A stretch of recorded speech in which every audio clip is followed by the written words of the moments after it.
Carjacked. But it's don't think about it so much as like, what do I have to do to get up on stage? Think about it more like, oh my God, I'm in so much fucking pain. Like okay, what's it? Yeah? I mean, I'm severe. You're in a lot of fucking pain. All right, is it cool if you share it? Podcast dynamite. But maybe not for you. You can... All right, let's do it. Yeah, we'll chippy toe through it. Yo. Sometimes human pain could be wrung like a rag into a bottle, and you can drink it, and you can sell it for a subscription fee. What's your name, young lady? Tara. Tara. Sorry to call you young lady. I'm sure that's in Flattered. some view that's gotta be somehow. Shut up, buddy. Don't old mansplain how to talk to a young lady. Tara, where are you from? I'm from New York, Long Island. Oh yeah. Mm-hmm. Are you a LA resident now? Are you visiting? Yeah, I just moved here like a month ago. Welcome. Thanks. You enjoying it? Yeah. Settling in? Yeah. What part of Long Island are you from? I'm from South Shore, Suffolk County. Oh yeah. Yeah. You miss it? Your family all there? Yeah, everyone's there. Yeah. I don't miss Long Island. I miss my family. What brought you out here? I'm sorry. I'm not making fun of you. I just don't know what to do. I don't know why I'm here. What brought you to LA, Tara? A bunch of reasons. I kind of came for the sun, actually. The sun? Yeah, but a bunch of things. Yeah, job. Maybe try stand-up comedy. Oh yeah. Yeah. So now you said that you're going through some tough pain right now? Yeah, I'm just like very severely depressed and can't really seem to get past it. Is it sort of just as a general thing because you've come out to LA, you're living here? Is it what we could predict, which is you don't know what you're doing, you don't know where you're going? Yeah, I mean, depressed my whole life for sure, but like putting myself alone in a new city has triggered it to a point where it's like Did you have getting friends hard. or any kind of like connections when you came out, or you came out totally alone? No, I came out totally alone. Which is a really good sign because a lot of people don't do that. Yeah. I didn't do that. Yeah. Schraub had to come out to LA for me to come out. I never would have gone out. I have to commend you. That is a very ballsy thing to do because, like Dan and I in Milwaukee said for years, we got to get out of here. We got to go to Los Angeles. I never would have done it if Dan wouldn't have gone. If he was said, I'm not going to go, I would have stayed there. So to do it by yourself is really commendable. Thank you. Yeah. It doesn't necessarily foretell anything, which I think that's the big crucial issue. How old are you? You seem young enough. We can ask how old, right? 27. 27. That's how old I was when I came out. So the importance of I was way younger than that. To me, I was like, why is he even bothering to come out? 27, deal. But the when we talk about age, when we think about it, the big crucial issue is outcome. It's like oh, I need to accomplish this by this stage and all this stuff. Like that's the big thing. And so it's you come to a big city like LA or New York, and it's like oh, the reason I'm coming here is because this is the place where you plug into this mainframe, and then I'm going to become this like heightened version of myself, and it's going to be at the mercy of this bartender or this agent or this like flyer or this workshop, and you're fucking dizzy and like wondering because I'm sure back home you've got probably a tribe of people that bless their hearts maybe aren't totally I get it, go audition for everything. I'm not like auditioning for and don't have expectation of joining the entertainment world, but so you're right now at 27 you're going I got out here. So I'm exiting a 4-year like relationship. I was gonna say emotionally abusive relationship.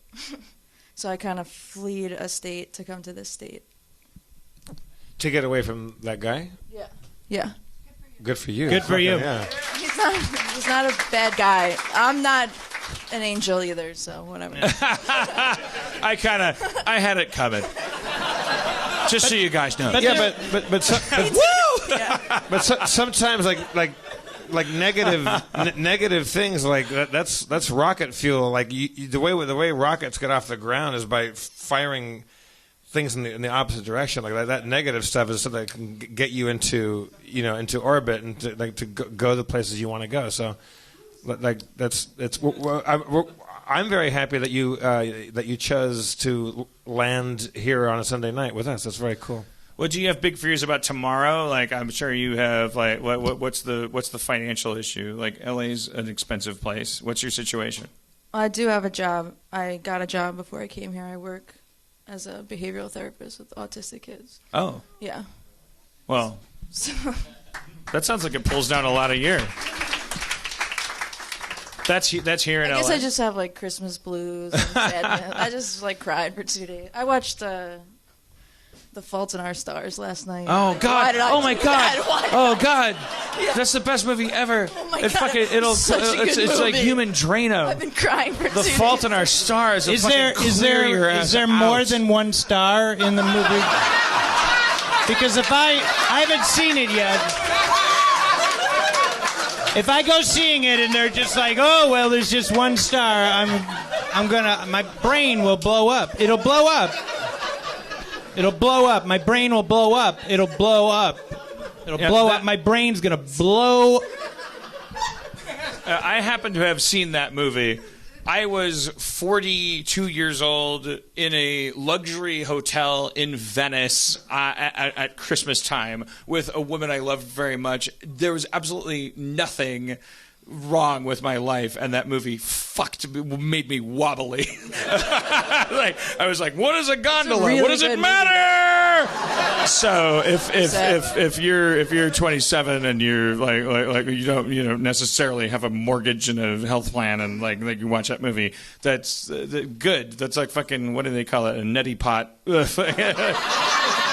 That shit clears you out. That movie will fuck you up. Watch it. Watch it, you piece of shit. You need to watch, Jeff Davis, you need to watch The Fault in Our Stars. I'm writing it down. It's on HBO Go. It'll fuck you up. I have HBO Go. Watch The Fault in Our Stars. It'll fuck you up.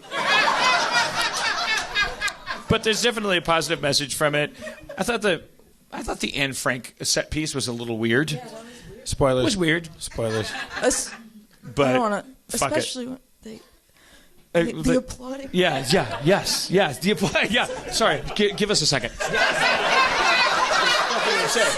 No, it was insane. I've actually never seen a movie that had something that insane in it that I also still at the end I was fucking weeping. I was like, that's a good movie. I hate children. I was like I was just like weeping. Good movie, nice movie, well written, nicely shot, whatever. So honestly, there's a good chance that movie's your problem. There's a really, because I'm telling you, that's some potent shit. Like you may just need 3 days off of that movie. You may be fine. You may just need to watch Cannonball Run 2. The Sure Thing, and Hudson Hawk. What's the last movie that you watched that made you go, oh? What was the last movie that you watched? What was the last time a movie made you... Tara, what was the last time? What was the last time? I'm going to put in this movie and you sit there and watch this. What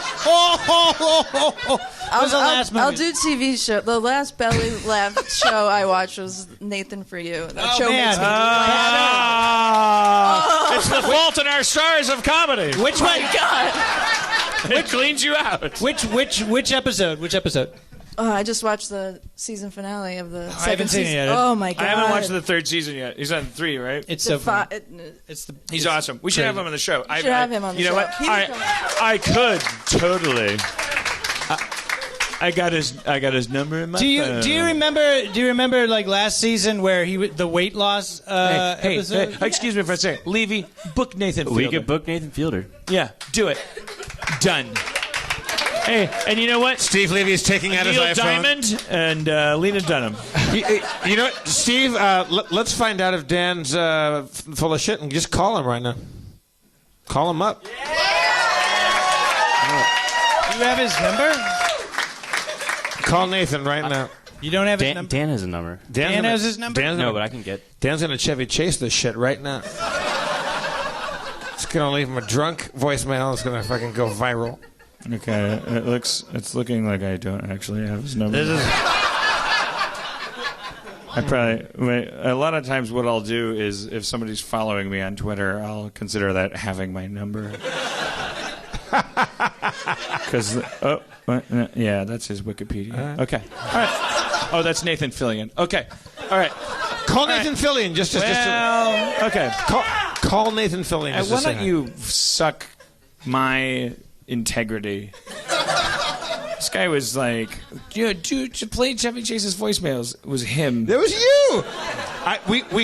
We used my phone to play it. Anyways, can we please get grounded and be sensitive? What's the last movie that made you go, oh? What was the last movie that turned you into a Japanese stereotype?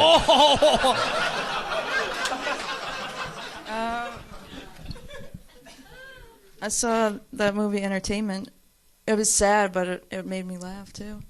Maybe not belly laugh. Let's talk about these autistic kids. Yeah.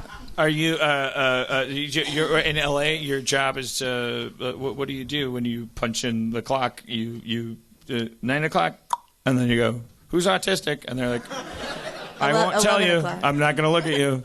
And you're like, "I think you are." And then you grab them, and you're like, "Come on!" And they're like, "No," and you're like, "Perfect." And then you're like, 5 o'clock. I don't know. I don't know why I sidled into that. That wasn't that wasn't what I was trying to do. That's not what I was trying to do. Try it again. Try it again. You correct me from the moment you play. 11 o'clock. Oh, nice. Must be nice. Because because of depression, I don't get up for work. I just won't get up for work if it's early. So I've had to find jobs that start past. Is that like a thing that you put 9 a.m. This sounds like a joke, but do you tell in the interview? You're like, no, look. no. I just find jobs that I've worked in schools. I can't do it. I just have found a job that you can start later and work till 7. So you consider yourself? You're saying you suffer from depression like across the board. Yeah. The whole time, every time. Like, are you taking medication for it? Mm-hmm. And what medication? And any time you want to say, I'm on Wellbutrin. You just say, I don't. You're prying. Yeah. You don't have to answer anything. But like, so Wellbutrin. But like, from what age were you when you were like, I'm fucking clinically depressed? When did you know? I mean, always felt like sad for sure, but like probably around like going away to college, really like fell like plummeted down. Just being like got shipped upstate to like an upstate New York school, was like completely like alone in the cold and just like shit. Is it a daily thing, or is it something that kind of comes and goes, or is it day to day? It's like day to day. Yeah. Did it start to affect you? Like, what was the tipping point where you went to a doctor and started treating it as if it was a clinical thing, as opposed to a thing that was wrong with you that you were dealing with on your own? Leaving college. Uh-huh. So did you drop out? Or? I dropped out, but I went back. But I dropped out at 18, went home, and was just completely depressed. And then my mom, was like, So you dropped out because you're you're like, I can't handle college. Yeah. Or these things. So there was a course. This is important to a lot of people that are listening. Like you there was a point where you were like, oh, there's something. There was a point where you atoned with this thing where you were like, oh, it's medical.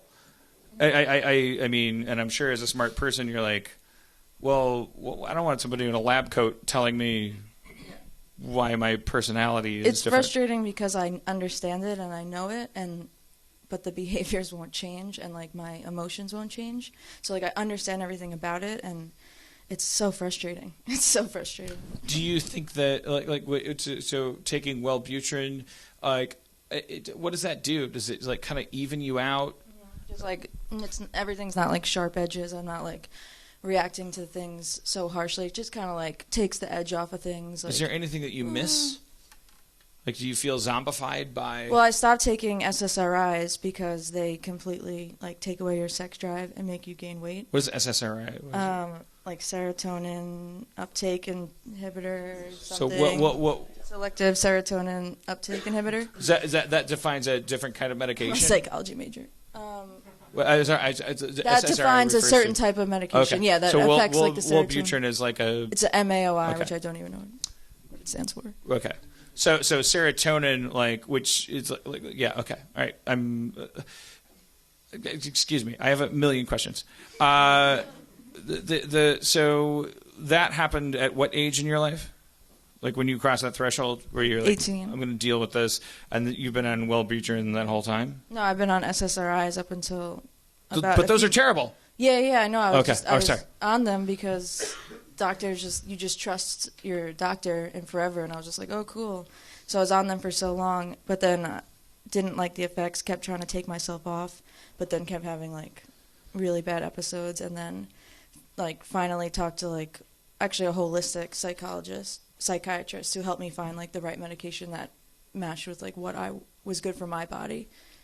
So it's a like really long process because like your brain is a fucking like fireworks display, and like Every there's drug, yeah. when you're 12 years old, people are going to be like, this person should have cotton balls taped to their skull, and it's like, oh yeah, I'm sure that would help them behave. And I'm clearly pursuing an agenda, but it just seems like I have a problem with doctors and pharmacology and stuff. But at the same time, would you say is going through this labyrinth that you've found like a pill that it doesn't? It's not like oh shit, I'm at the top of my game. No.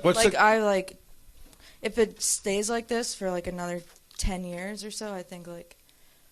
I don't think I would try. Like, I don't know. Like, I don't know. Like, I don't know the next step. What you would do if you're like depressed forever. Well, what do you think? Like, Be? I mean, go there. That was the dark crevice that you just approached. Like, what would you say? Like, what were you about to say?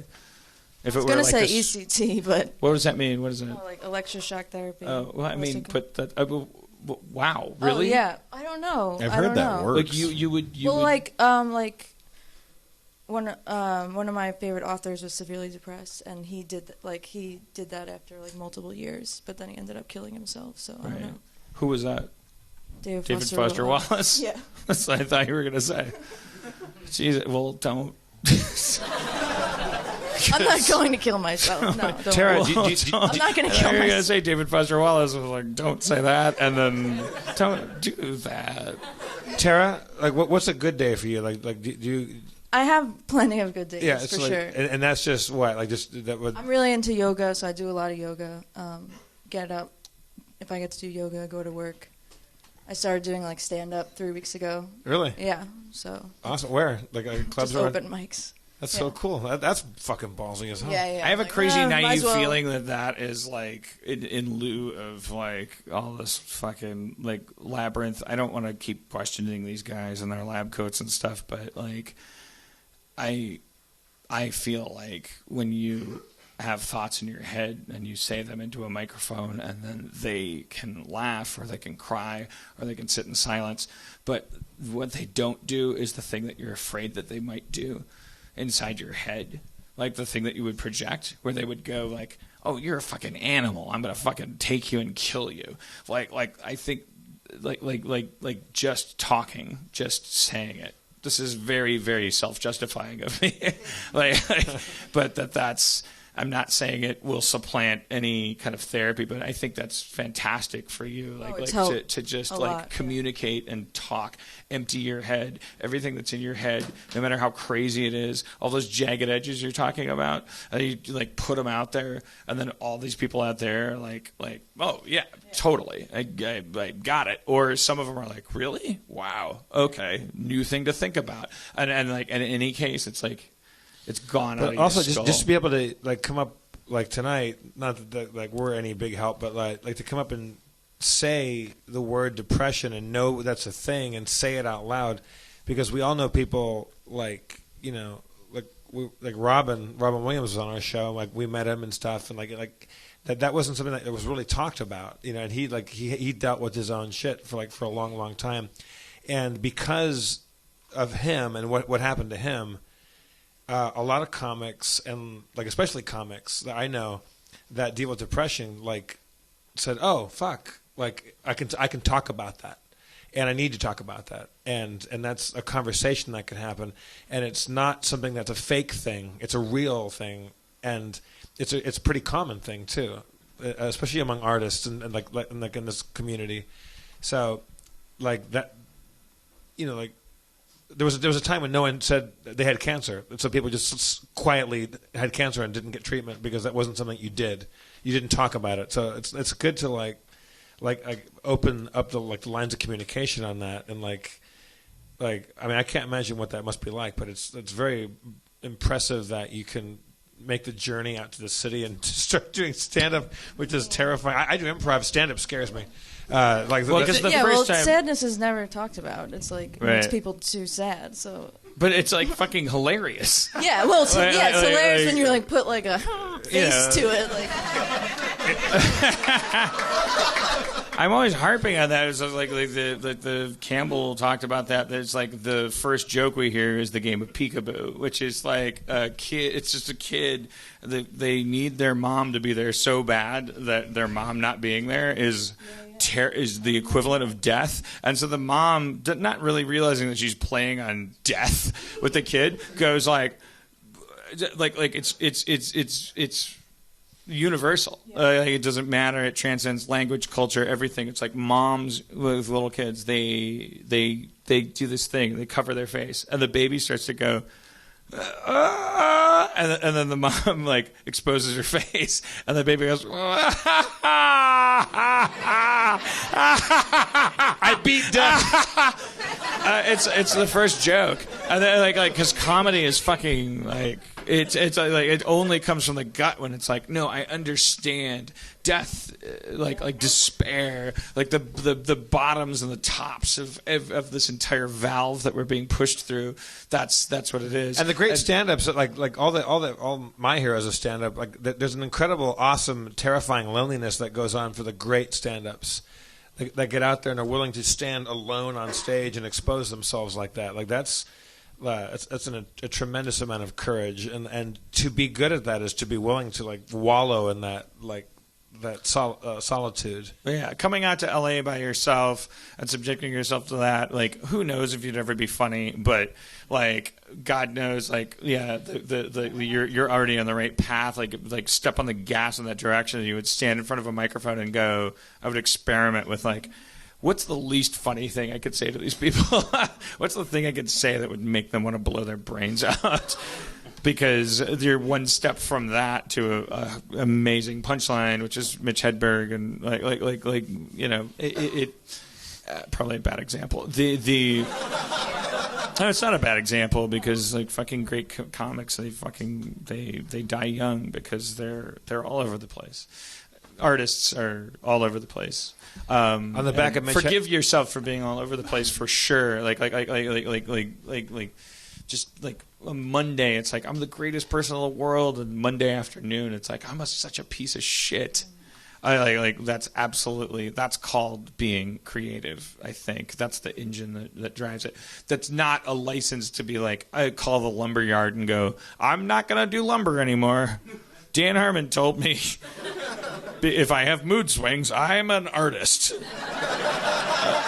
It's not necessarily true. But what it is it's absolutely part and parcel of creating shit for sure. I kind of feel like we dragged you up and asked you for your bullshit and then told you a bunch of shit that you probably already know.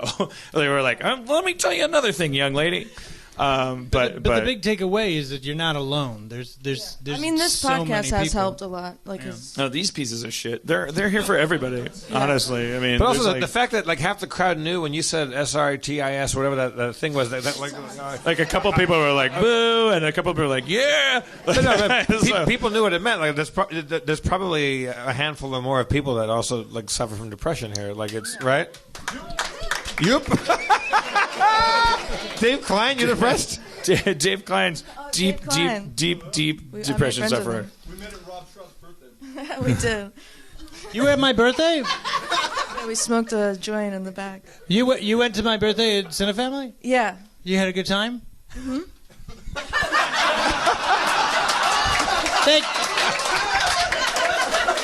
That was very, very But sweet Dan of you. was in New York, where Dan was in New York. He had an excuse.